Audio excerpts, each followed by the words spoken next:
Good evening everyone. Welcome to St. Anthony's Parish Health Talk series.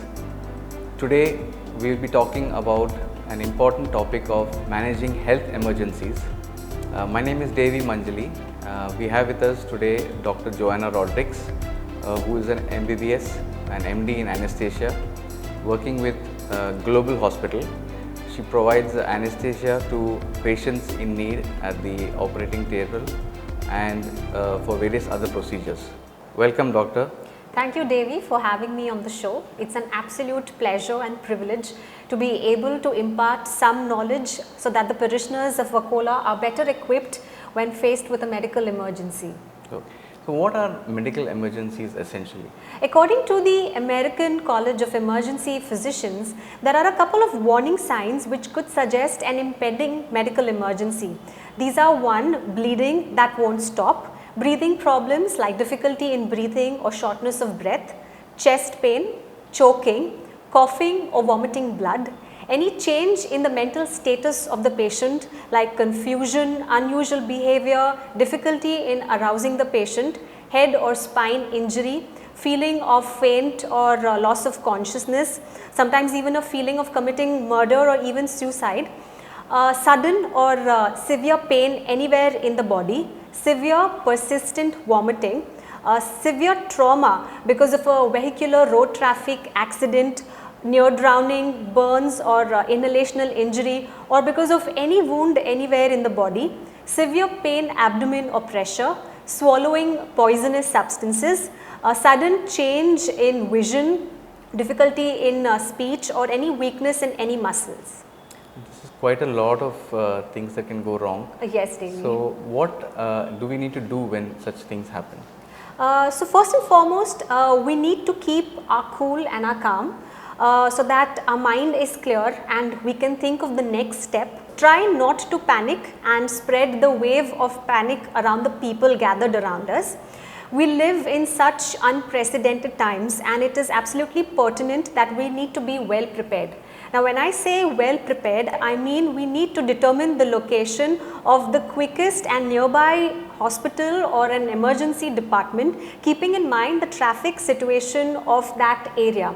We also need to keep a list of emergency numbers posted at home which are easily accessible to all, and these numbers must also be fed into your mobile phone. Everyone in the household, including children, must know how and when to access these numbers. What are the specific numbers that we need to keep handy?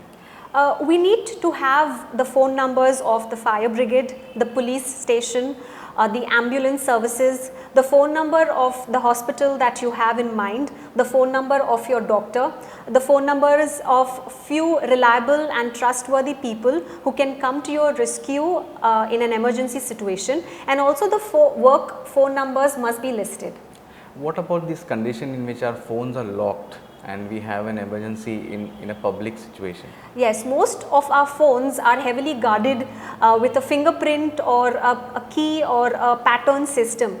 Now, in case we happen to be in a medical emergency situation and a bystander needs to inform the next of our kin, he or she would be unable to do so, and hence an emergency number must always be posted in your wallet or kept in your pocket. And about hospitals, can we approach any hospital when we have an emergency? Unfortunately, no. In today's times, because of COVID, most of the hospitals are divided into COVID and non-COVID hospitals, and many of the COVID hospitals would accept only a COVID positive patient irrespective of the nature of the medical emergency. Hence, when you keep in mind about the nearby hospital, you need to make sure whether that hospital is a COVID or a non-COVID hospital. Now why I say so that you do not waste precious time taking your patient in an emergency situation from one hospital to another. Also, if you happen to have a medical condition that needs to come to the notice of the doctors, or if you have any allergy or a metal in the body, you need to have a medical identification tag. Either keep it in your pocket or in your wallet so that people are aware of your condition. Okay. So for the benefit of our parishioners, we can show you a list of hospitals that are COVID, non-COVID. many of our parishioners don't know which are the COVID and the non-COVID hospitals. So we've also listed the names of the nearby COVID and non-COVID hospitals, so you all can take note of that as well.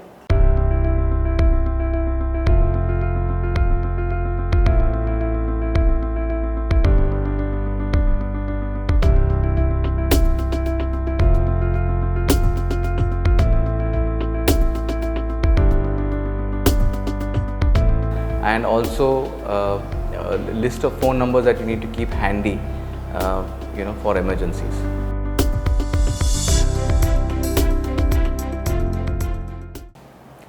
So doctor, coming to the first most important medical emergency, the heart attack. We just recently heard last week of a famous TV personality who suffered a massive heart attack. So what exactly is a heart attack? So basically a heart attack is when the blood supply to the muscle of the heart gets cut off, and most of the times it's due to a blood clot. Now many of the patients having a heart attack recover, but there is always a serious threat that the heart may stop pumping, which is called as a cardiac arrest or a heart attack. Now patients having angina are at a higher risk of having a heart attack, and when I say angina, it's typically described as a chest pain which could be like a squeezing or a crushing kind of a pain. Okay. So what are the major symptoms or signs that a person is suffering from heart attack? So a patient having a heart attack could have chest pain which is radiating to the left side of the arm, the jaw or the neck. He could have some breathing difficulties, discomfort in the abdomen. He may feel faint or may even collapse. His skin may be pale, he may be sweating a lot, the pulse may be rapid and irregular, and many of the times the patients have a feeling of an impending doom. Okay. And what do we do immediately to help at that point in time when we understand that the patient is suffering? Alright. So, when a patient is having angina, first and foremost you need to be calm, alright, you need to reassure them and make them sit in a comfortable position, or you can either tell them to sit on the floor with their shoulders and the back supported and the knees bent. If they have their angina medications, you could encourage them to take that. If you have access to aspirin 325 milligrams and the patient is not allergic to aspirin and more than 16 years of age, you can tell them to chew it slowly, and you need to keep reassessing the patient, alright. If at all you feel the patient is not breathing or the patient is unresponsive, then you need to start CPR and activate BLS, that is the basic life support. So what is basic life support? Now every year in India about 20 million people die because of heart attacks, and if you provide CPR, the chances of their recovery increase by 60%, and if you provide shock, then their chance of survival increases twice and even thrice. So every person, whether belonging to the medical field or not, must know basic life support and how to provide CPR, which is very essential to save a life. Okay. So doctor, would you be kind enough to demonstrate what is CPR and how do we go about Yes, I will. So basic life support is very important, and it is something that everybody should know because it can help to save a life, alright. So there are 6 important steps when we activate the BLS, and the first one is to ensure the scene safety. Now many times you may find a patient who has collapsed in the middle of the road or on the railway station, or there could be a barbed wire next to the patient. So you need to ensure that the scene is safe for the patient as well as for yourselves. Like if the patient is in the middle of a heavy traffic, you need to take the patient at the side of the road and start CPR or call for help. So the first step is you need to ensure scene safety. Secondly is you need to check for the patient responsiveness. If you know the patient's name, then you call out the patient by his or her name. If not, you just tap the patient by the shoulder and ask them if they are okay. Ma'am, are you okay? Ma'am, are you okay? Ma'am, are you okay? Are you feeling okay? So you call out thrice, and if they are not responding, then you need to call for help.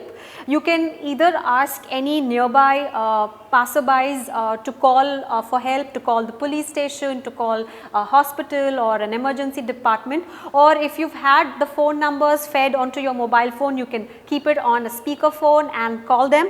And at the same time, you need to check whether the patient is breathing, whether the patient has a pulse or not. Now, in order to check the pulse of the patient, you need to check for the central pulse or the carotid pulse.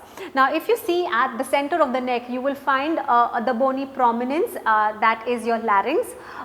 Just lateral to it, you could feel the carotid pulse. So, you need to press on the pulse for no longer than 10 seconds. Now, if you have any doubt, or if you are unable to feel the pulse, or if you are not sure, then you need to start CPR immediately.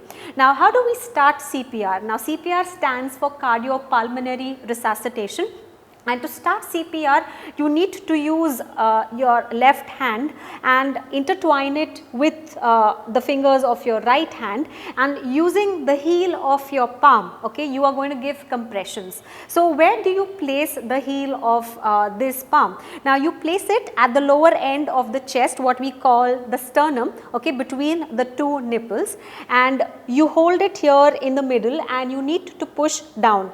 Now, when you are pushing, you need to make sure that you are directly lying above the patient, and your elbows should not be flexed, okay. Your elbows should be in a straight line, and whatever force you are generating to push should come from your back and from your upper shoulders.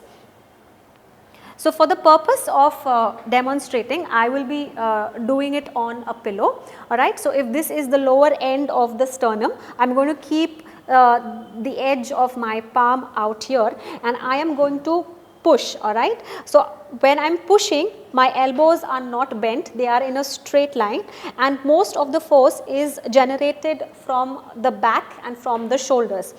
So, to give effective compressions, you need to compress for about 2 inches in depth, so that the compressions are transmitted to the chest wall, which in turn goes on to the heart, and the heart starts pumping.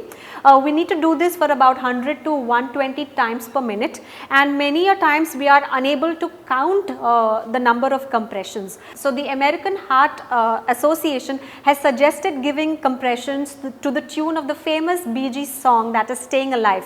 So, it roughly amounts to 100 to 120 times a minute. We need to give 30 chest compressions and 2 rescue breaths. Now, in order to open the airway, we need to tilt the head and tilt the chin, and the airway opens.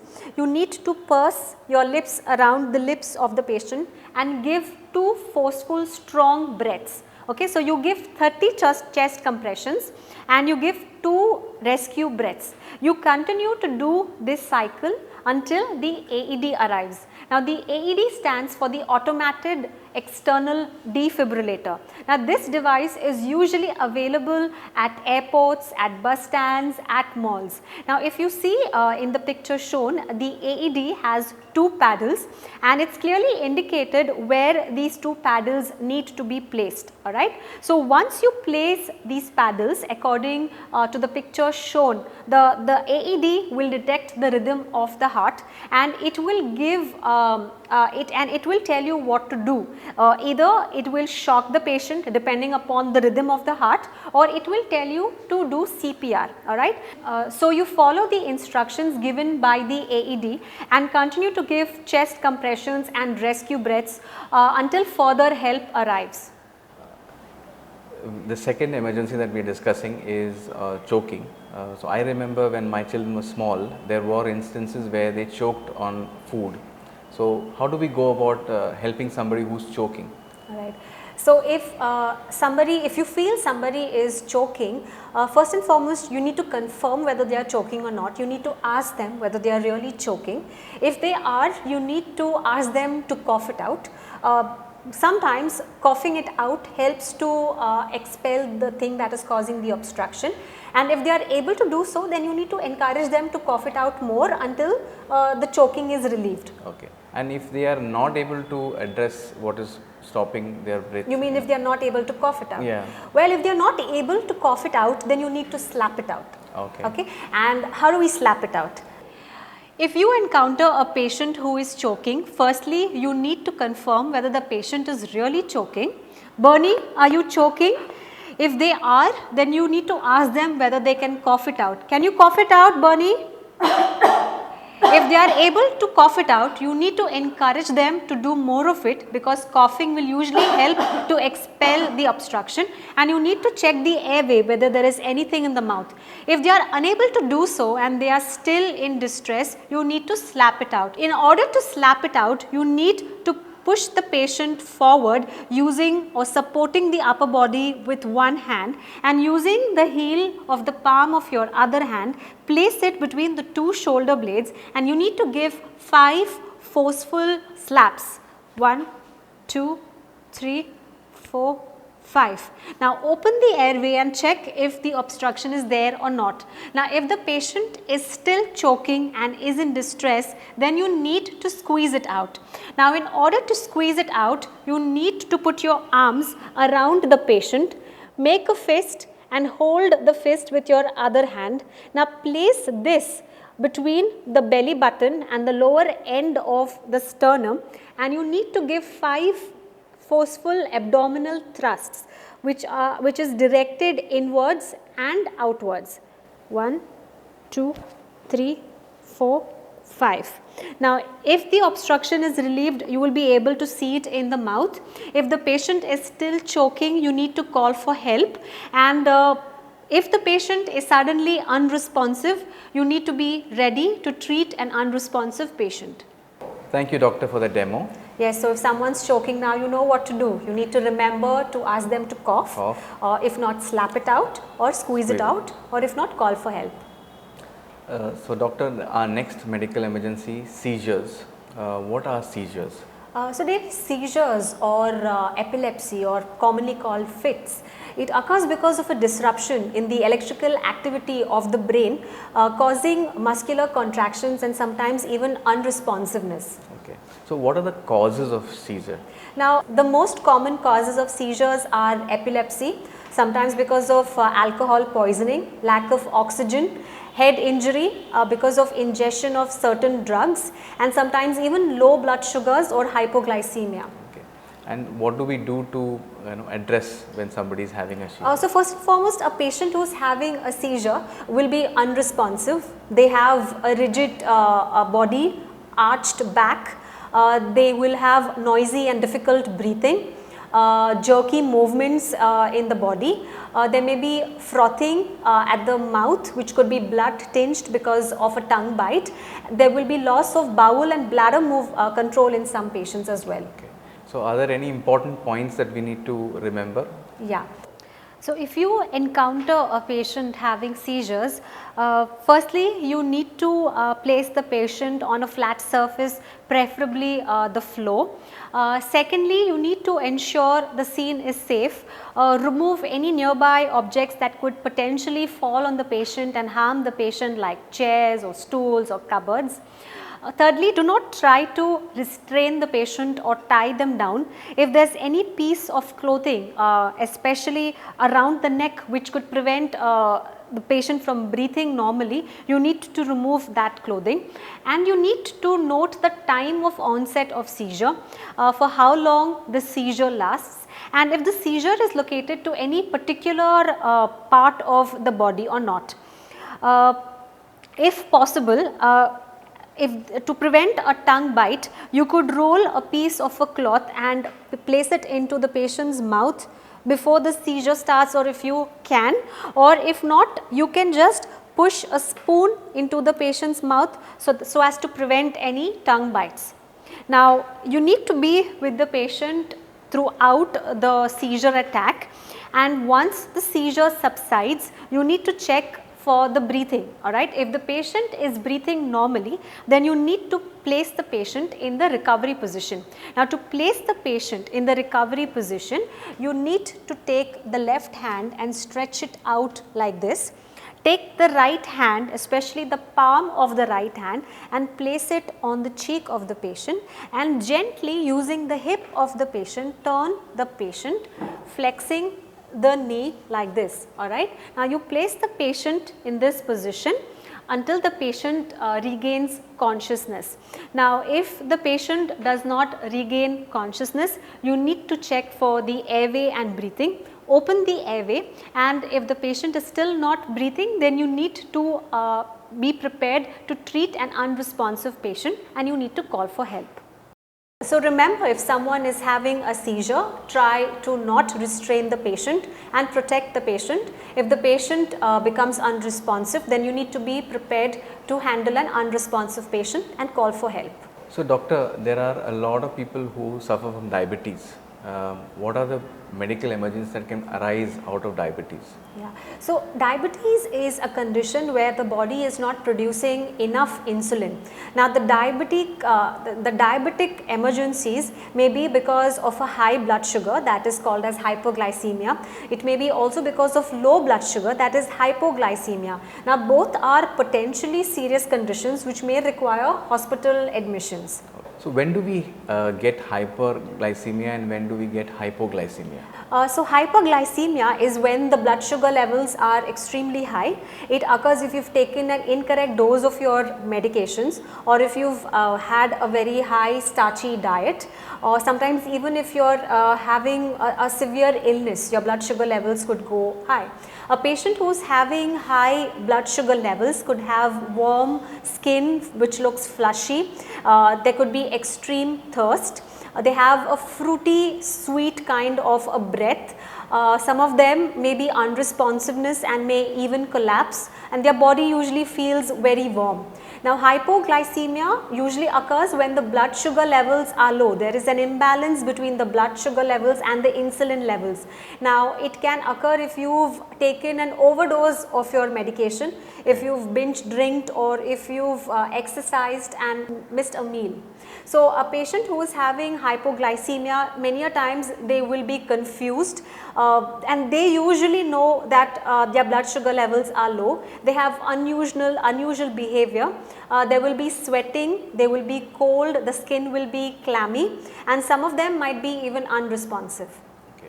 And what can we do to address this on an immediate basis? So if a patient is having hypoglycemia and he is awake, if possible you can check the blood sugar levels. If not, you can give him a glass of fruit juice or some chocolates if they are available, or just add sugar in a glass of water and encourage him to do so. If he improves and if he feels better, then you can give him some more sugar water until he is back to normal compared to what he was. If a patient is having hyperglycemia, you need to check the sugars, and you may have to call for help and take him to a nearby hospital where you can give insulin and stabilize his blood sugar levels. So doctor, when a patient is unresponsive and there are people around who want to check his blood sugar levels, how do we go about it? Could you give us a demonstration? Yes, I will. So in order to check the blood sugar levels, you need to have a glucometer kit which comprises of the glucometer, a sterile swab, the glucometer strip, as well as the sterile puncture needle. Now in order to check the blood sugar, we usually do so using the ring finger of the patient. You need to milk the patient and squeeze the blood so that the tip and this area is red. Now you use a sterile swab and clean this portion thoroughly, and make sure that before you puncture, the alcohol that is present is totally dried. If not, the alcohol will get mixed with the blood and you will get erroneous blood results. Also, you need to make sure that the strip is placed into the glucometer machine and it is turned on. So now the machine is turned on. Alright. So okay, we will give her a small prick. Now the prick should not be superficial enough, if not the blood that is obtained from the capillaries will give you a wrong result, and also it should not be deep enough that you cause a traumatic injury. So Bernie, are you ready? I am ready. Alright, so we have got a nice drop of blood and we place it into this area. So now her blood sugar levels are 91, which is quite good. A normal blood sugar value would range between 90 to 120. Anything below 80, I would consider it as having a low blood sugar levels, and if it is a diabetic patient, maybe you can take a cutoff of even 75. So we've come to the end of the show. There are still a lot of topics to be covered, which we will cover in the next episode.